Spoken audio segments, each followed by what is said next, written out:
गुरु नानक देव महाराज एक उजाड़ दे विच बैठे ने। बहुत दूर तक जंगल ही जंगल है। एक ऐसा स्थान है जिथे ना कोई मनुख जाति नज़र आउंदी है। तो भाई बाला जी दसदे भी उत्थे मनुख तां कि जानवर भी कोई नज़र नहीं सी आउंदा। भाई बाला जी कहंदे उत्थे देखिया एक कखां दी छन बनाई हुई है। वो कखां दी छन दे विच किसी दे रहण दा आभास हुंदा भी कोई इहदे विच रहिंदा है। गुरु नानक देव महाराज सच्चे पातशाह भाई बाला जी कहंदे मैनू हुक्म कीता भी बालिया बाणी दा पाठ कर। ते संध्या दा समा सी ते कहण लगे मैं वो शब्द पढ़न लग पिया, सो दर तेरा केहा सो घर केहा जद बै सर्व संभाले, जिहड़ा आपां श्री रहरास साहिब जी दे विच पढ़दे हां। ये शब्द भाई बाला जी कहंदे जदों मैं पढ़न लगा ते क्योंकि कई इतिहासां विच लिखिआ रहरास करन लग पए भाई बाला जी, क्योंकि रहरास दे विच आपां देखदे हां होर पातशाह दीयां बाणीआं भी ने, दसम पातशाह जी की बाणी भी है, पर सोदर बाणी गुरु नानक देव महाराज जी ने किरपा की निरंकार के सत्कार विच उचारण की सी। ते वो सोदर दा शब्द भाई बाला जी कहते मैं उचारण किया, मैं पढ़ रहा सी। गुरु नानक देव महाराज जी नेत्र बंद करके अपने आनंद विच आप ही बैठे हुए सन। कहते मेरी आवाज़ सुन के, बाणी की आवाज़ सुन के उस छन दे विचों एक कन्या नौजवान वो निकल के आई। उन्हें आके देखिया साडे कोल आ गई, बह गई। ते जदों मैं सो दर दा ये शब्द पढ़ लिया तो मैं देखिया पातशाह जी के नेत्र बंद ने। कहते मैं फिर पढ़न लग गया, फिर पढ़न लग गया। पातशाह जी थोड़े जे समय बाद उन्होंने अपने नेत्र खोले। तो जदों उन्होंने नेत्र खोले उदों मैं ये शब्द आखिरी पंक्तियां ते पहुंचा होया सी ते मैं संपूर्ण कर दिता। संपूर्ण करके सत करतार कह के मैं बह गया। एक कन्या ने हथ जोड़े, कहन लगे भी तुसी कित्थों आए हो? अज तो पहला कोई मनुख इत्थे नहीं आया, तुहाडे दर्शन मैं इत्थे पहली बार कीते ने। ते भाई बाला जी कहन लगे भी गुरु नानक देव महाराज सच्ची पातशाह पंजाब की धरती तो मैं इन्हां दा सेवादार हाँ। ये साखी उदों है जदों भाई बाला जी अपना शरीर छड्ड गए सन ते केवल कल्ले भाई मरदाना जी शरीर छड्ड गए सन ते कल्ले भाई बाला जी गुरु नानक देव महाराज जी नाल। ते भाई बाला जी ने उस कन्या नूं दस्सिया भी गुरु नानक देव महाराज ने। ते अद्धी तां रात गुजारनी है, सवेरे चले जावांगे इत्थे। वो कन्या कहन लगे भी इन्ना समा हो गया मैनू इत्थे रहिंदिआं नूं, मैं किसी मनुख जाति के दर्शन नहीं कीते। जे तुसीं आए हो तो मैं हुण तुहाडी सेवा करनी चाहुंदी हां ते जिन्ना चिर चाहो तुसीं इत्थे रह सकदे हो। ते भाई बाला जी कहंदे इन्नी गल कह के गुरु नानक देव महाराज जी नूं वो मत्था टेक के वो वापस अपनी वो छपरी विच चली गई। गुरु नानक देव महाराज जी ने अपने जीवन काल दे विच ऐसे ऐसे कौतक कीते जिहड़े अज मनुखां वास्ते बड़े जरूरी ने। जिहड़ा भी कौतक कीता ना सत संगत, और वो कौतक भाई बाला जी ने गुरु अंगद देव महाराज जी दे राही जगत जलंदे नूं सुनाउणा कीता। अज आपां सारे सुन रहे हैं। उहदे पिछे बड़ी वड्डी सिੱਖਿਆ है। ਐਵੇਂ नहीं गुरु नानक देव महाराज जी ने ऐसे कौतक कीते। हुण ये कन्या कहन लगी मत्था टेक के वापस चले गई, मैं आप जी वास्ते कुछ भोजन का प्रबंध करा। हुण भाई बाला जी कहंदे मैं देखदा भी इत्थे ना तो कोई फलदार वृक्ष ने, ना ही इत्थे कोई ऐसा चक्कर चिन्ह नज़र आउंदा भी इत्थे अन्न पैदा हुंदा होवे, ਨਾ ਹੀ ਇੱਥੇ ਇਉਂ ਲੱਗਦਾ, ਮਹਿਸੂਸ ਨਹੀਂ ਹੁੰਦਾ ਵੀ ਕੋਈ ਮਨੁੱਖ ਹੀ ਇਹਨੂੰ ਭੋਜਨ ਦੇਣ ਆਉਂਦਾ ਹੋਵੇ, ਵੀ ਇਹ ਭੋਜਨ ਕਿਹੜਾ ਲੈ ਕੇ ਆਏਗੀ। ਜਨਮ ਸਾਖੀ ਵਿੱਚ ਲਿਖਿਆ, ਕਹਿੰਦੇ ਉਹ ਜਦੋਂ ਆਪਣੀ ਛੰਨ ਵਿੱਚ ਗਈ, ਉੱਥੋਂ ਇੱਕ ਮਾਸ ਦਾ ਟੁਕੜਾ ਕੱਟ ਕੇ ਉਹ ਲੈ ਕੇ ਆਈ, ਕੱਚਾ ਮਾਸ। ਤੇ ਉਹ ਆ ਕੇ ਉਹਨੇ ਭੇਟਾ ਕੀਤਾ ਵੀ ਮੇਰੇ ਕੋਲ ਆਹੀ ਭੋਜਨ ਹੈ, ਇਹ ਤੁਸੀਂ ਛਕ ਲਓ। ਭਾਈ ਬਾਲਾ ਜੀ ਕਹਿਣ ਲੱਗੇ, ਮੈਂ ਬੜਾ ਹੈਰਾਨ ਹੋਇਆ ਵੀ ਕੰਨਿਆ ਜੰਗਲ ਦੇ ਵਿੱਚ ਇਕੱਲੀ ਰਹਿੰਦੀ ਹੈ ਔਰ ਮਾਸ ਇਹਦਾ ਭੋਜਨ ਹੈ, ਔਰ ਉਹ ਵੀ ਕੱਚਾ ਮਾਸ। ਭਾਈ ਬਾਲਾ ਜੀ ਬੜੇ ਹੈਰਾਨ ਹੋਏ। ਉਸ ਕੰਨਿਆ ਨੇ ਜਦੋਂ ਹੈਰਾਨਗੀ ਦੇਖੀ ਵੀ ਇਹ ਮਹਾਂਪੁਰਖ ਬੜੇ ਹੈਰਾਨ ਹੋਏ ਨੇ, ਉਹ ਕਹਿਣ ਲੱਗੀ, ਮੈਂ ਜੇ ਇਹ ਕੱਚਾ ਤੁਸੀਂ ਨਹੀਂ ਲੈਣਾ, ਮੈਂ ਜੰਗਲ ਦੀਆਂ ਲੱਕੜਾਂ ਇਕੱਠੀਆਂ ਕਰਕੇ ਮੈਂ ਅੱਗ ਬਾਲਦੀ ਹਾਂ ਪੱਥਰਾਂ ਦੇ ਨਾਲ, ਕਿਉਂਕਿ ਪਹਿਲਾਂ ਅੱਗ ਜਿਹੜੀ ਹੈ ਪੱਥਰਾਂ ਨੂੰ ਇੱਕ ਦੂਸਰੇ ਨਾਲ ਟਕਰਾ ਕੇ ਅੱਗ ਪੈਦਾ ਕੀਤੀ ਜਾਂਦੀ, ਉਹਦੇ ਵਿੱਚੋਂ ਅੱਗ ਕੱਢੀ ਜਾਂਦੀ ਅਤੇ ਭੋਜਨ ਜੋ ਵੀ ਸੀਗਾ ਉਹਨੂੰ ਪਕਾ ਕੇ ਉਹਨੂੰ ਭੁੰਨ ਕੇ ਖਾਧਾ ਜਾਂਦਾ। ਤਾਂ ਉਹ ਕੰਨਿਆ ਕਹਿਣ ਲੱਗੀ, ਸੱਚੇ ਪਾਤਸ਼ਾਹ ਜੇ ਤੁਸੀਂ ਇਹ ਕੱਚਾ ਮਾਸ ਨਹੀਂ ਖਾਣਾ ਤੇ ਮੈਂ ਇਹਨੂੰ ਜਿਹੜਾ ਅੱਗ ਦੇ ਨਾਲ ਭੁੰਨ ਕੇ ਮੈਂ ਤੁਹਾਨੂੰ ਇਹ ਭੁੰਨ ਕੇ ਛਕਾ ਦਿੰਦੀ ਹਾਂ। ਭਾਈ ਬਾਲਾ ਜੀ ਕਹਿਣ ਲੱਗੇ, ਕੰਨਿਆ ਮੈਂ ਬੜਾ ਹੈਰਾਨ ਹਾਂ ਵੀ ਇੰਨਾ ਭਿਆਨਕ ਜੰਗਲ ਹੈ, ਇਹਦੇ ਵਿੱਚ ਤੂੰ ਇਕੱਲੀ ਰਹਿੰਦੀ ਹੈ ਔਰ ਭੋਜਨ ਤੇਰਾ ਮਾਸ ਹੈ, ਔਰ ਕਦੇ ਕੱਚਾ ਪਹਿਲਾਂ ਲੈ ਕੇ ਆਈ ਹਾਂ, ਹੁਣ ਤੂੰ ਭੁੰਨਣ ਦੀ ਗੱਲ ਕਰਦੀ ਹੈ, ਕਾਰਨ ਕੀ ਹੈ? ਇਹ ਕਹਿਣ ਲੱਗੇ, ਸੰਤ ਜੀ ਮੇਰਾ ਜਿਹੜਾ ਭੇਦ ਹੈ, ਮੇਰੇ ਜੀਵਨ ਦਾ ਜਿਹੜਾ ਇਹ ਗੁੱਝਾ ਭੇਦ ਹੈ, ਇਹ ਪ੍ਰਗਟ ਕਰਨ ਦੀ ਕੋਸ਼ਿਸ਼ ਨਾ ਕਰੋ, ਕਿਉਂਕਿ ਮੇਰਾ ਪੂਰਵਲੇ ਸਮੇਂ ਦਾ ਕੋਈ ਐਸਾ ਸੰਬੰਧ ਹੈ।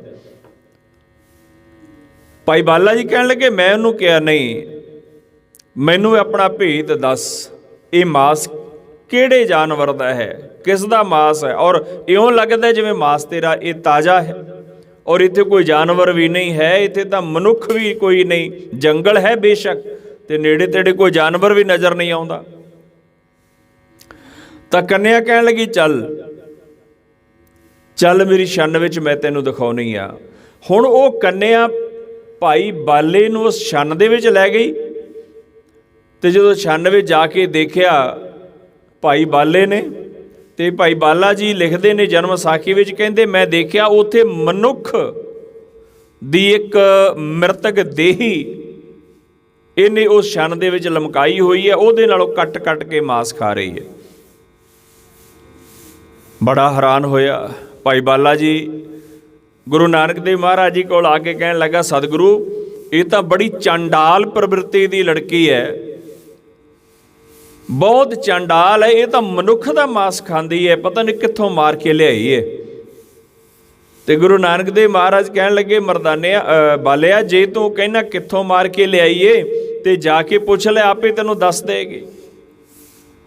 ਭਾਈ ਬਾਲਾ ਕਹਿਣ ਲੱਗੇ, ਕੰਨਿਆ ਇਹ ਮਾਸ ਕਿਹਦਾ ਹੈ? ਇਹ ਤਾਂ ਪਤਾ ਲੱਗ ਗਿਆ ਇੱਕ ਮਨੁੱਖ ਦਾ ਮਾਸ ਹੈ, ਪਰ ਲੈ ਕੇ ਕਿੱਥੋਂ ਆਈ ਹੈ? ਇਹ ਮਨੁੱਖ ਕੌਣ ਹੈ? ਇਹਦਾ ਮਾਸ ਕਿਉਂ ਖਾਂਦੀ ਹੈ?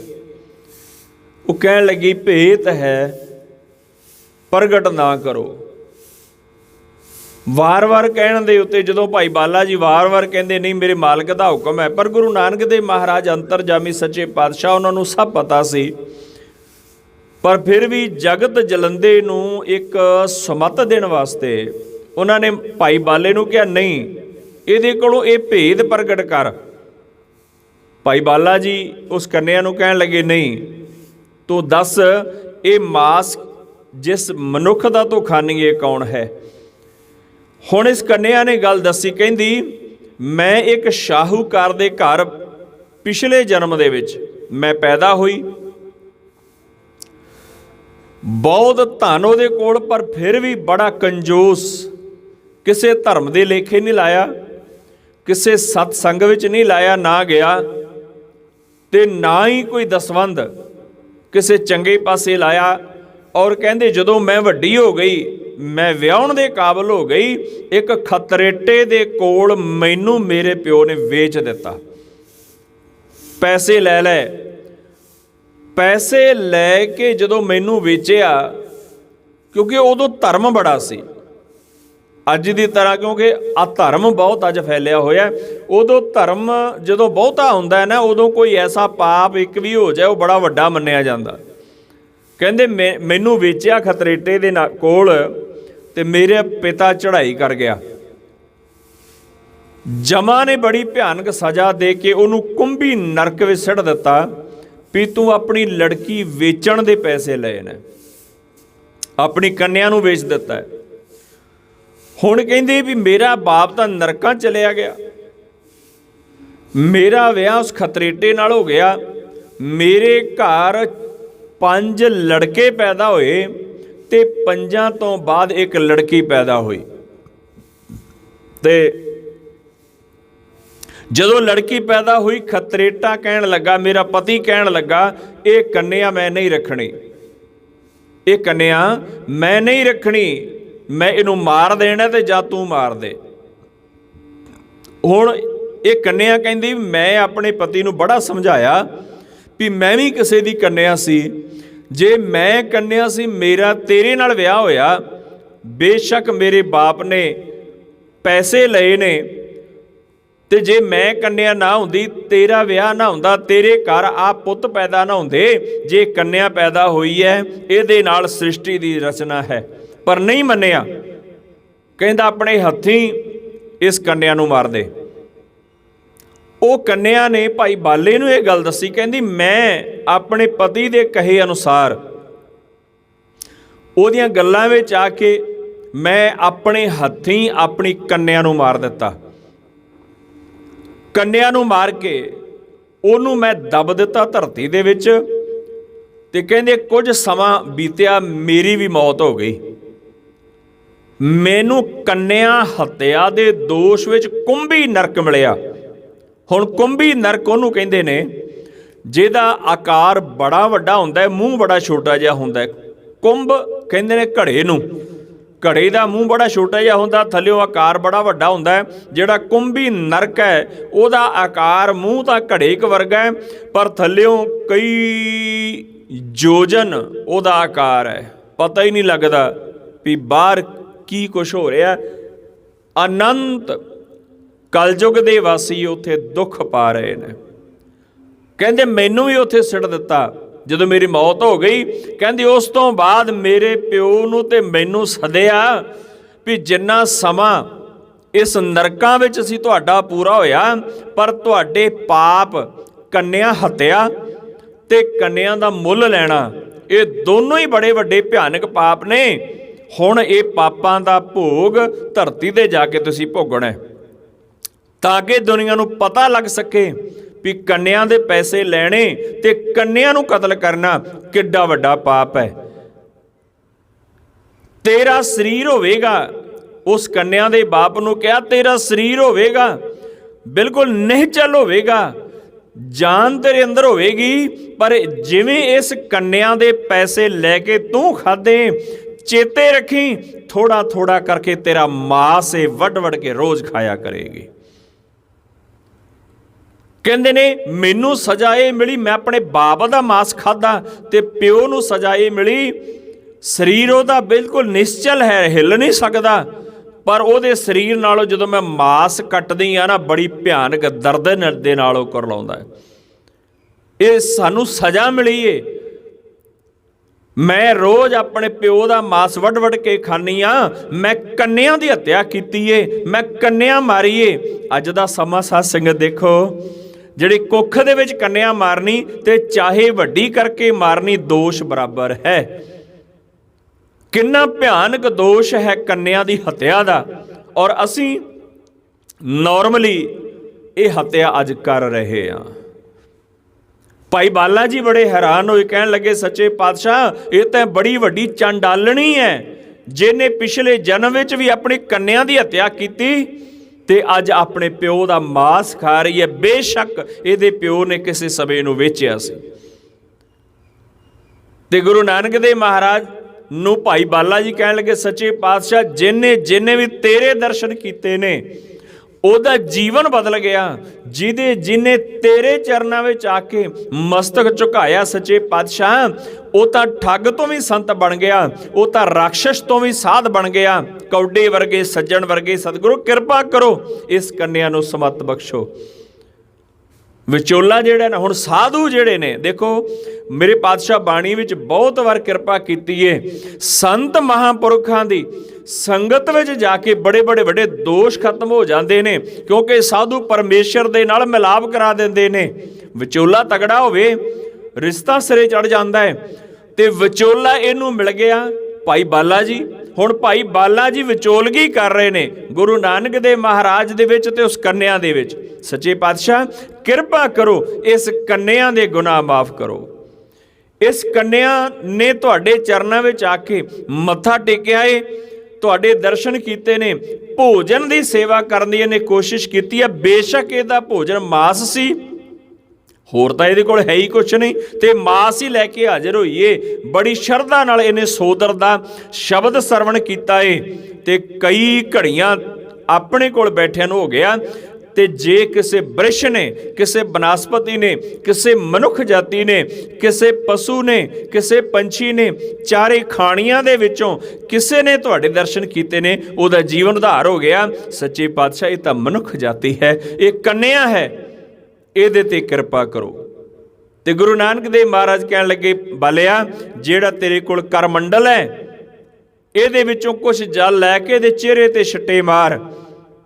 ਜਦੋਂ ਭਾਈ ਬਾਲਾ ਜੀ ਨੇ ਜਨਮ ਸਾਖੀ ਵਿੱਚ ਲਿਖਿਆ, ਕਹਿੰਦੇ ਮੈਂ ਜਦੋਂ ਉਸ ਕੰਨਿਆ ਦੇ ਚਿਹਰੇ ਤੇ ਉਹ ਜਲ ਦੇ ਛਿੱਟੇ ਮਾਰੇ, ਜਿਸ ਜਲ ਨੂੰ ਗੁਰੂ ਨਾਨਕ ਦੇਵ ਮਹਾਰਾਜ ਸਵਾਇਆ ਛਕਦੇ ਹੁੰਦੇ ਸਨ, ਤੇ ਕਈ ਵਾਰ ਹੱਥ ਵੀ ਸੁੱਚੇ ਕਰਨੇ, ਜਦੋਂ ਉਹਦੇ ਵਿੱਚੋਂ ਛਿੱਟਾ ਮਾਰਿਆ ਕੰਨਿਆ ਦੇ ਚਿਹਰੇ ਦਾ ਤੇਜ ਐਸਾ ਸੀ ਉਸ ਸਮੇਂ ਜਿਹੜਾ ਝੱਲਿਆ ਨਹੀਂ ਸੀ ਜਾਂਦਾ। ਗੁਰੂ ਨਾਨਕ ਦੇਵ ਮਹਾਰਾਜ ਜੀ ਦੇ ਚਰਨਾਂ ਤੇ ਢਹਿ ਪਈ। ਜਦੋਂ ਗੁਰੂ ਨਾਨਕ ਦੇਵ ਮਹਾਰਾਜ ਜੀ ਨੇ ਉਸ ਕੰਨਿਆ ਦੇ ਸਿਰ ਤੇ ਹੱਥ ਰੱਖਿਆ, ਉਹਦੇ ਜਨਮਾਂਤਰਾਂ ਦੇ ਦੁੱਖ ਹੀ ਕੱਟੇ ਗਏ, ਕੱਟ ਦਿੱਤੇ ਦੁੱਖ। ਮੇਰੇ ਗੁਰੂ ਨਾਨਕ ਨੇ ਕੰਨਿਆ ਉੱਠੀ ਏ, ਚੌਂਕੜਾ ਮਾਰਿਆ ਏ, ਬੈਠੀ ਐ, ਕਹਿਣ ਲੱਗੇ ਸੱਚੇ ਪਾਤਸ਼ਾਹ ਹੁਣ ਮੇਰਾ ਉਧਾਰ ਕਿਵੇਂ ਹੋਵੇਗਾ? ਇੱਥੇ ਨਾ ਕੋਈ ਮਨੁੱਖ ਜਾਤੀ ਹੈ, ਇੱਥੇ ਪਸ਼ੂ ਪੰਛੀ ਕੋਈ ਨਹੀਂ। ਅੱਜ ਮੈਨੂੰ ਪਤਾ ਲੱਗਿਆ ਏ, ਪਹਿਲਾਂ ਮੈਂ ਮਾਸ ਖਾਂਦੀ ਸੀ ਬੜੀ ਖੁਸ਼ੀ ਨਾਲ ਪਿਓ ਦਾ ਭੁੰਨ ਕੇ, ਪਰ ਹੁਣ ਮੈਨੂੰ ਪਤਾ ਲੱਗਿਆ ਬਾਪ ਵੀ ਰੱਬ ਦੇ ਸਮਾਨ ਹੁੰਦਾ ਏ। ਤੁਹਾਡੀ ਕਿਰਪਾ ਹੋਈ ਹੈ, ਹੁਣ ਮੇਰਾ ਭੋਜਨ ਕੀ ਹੋਵੇਗਾ? ਗੁਰੂ ਨਾਨਕ ਦੇਵ ਮਹਾਰਾਜ ਕਹਿਣ ਲੱਗੇ ਬੇਟਾ ਸਤਨਾਮ ਵਾਹਿਗੁਰੂ ਦਾ ਜਾਪ ਕਰ, ਔਰ ਜਿੰਨਾ ਚਿਰ ਤੱਕ ਸਤਨਾਮ ਵਾਹਿਗੁਰੂ ਦਾ ਭੋਜਨ ਛਕਦੀ ਰਹੇਗੀ ਤੈਨੂੰ ਭੁੱਖ ਨਹੀਂ ਲੱਗੇਗੀ। ਸਮਾਂ ਆਏਗਾ ਹੁਣ ਤੂੰ ਨਰਕਾਂ ਨੂੰ ਨਹੀਂ ਜਾਂਦੀ, ਹੁਣ ਤੂੰ ਸੱਚਖੰਡ ਨੂੰ ਚਲੀ ਜਾਏਗੀ।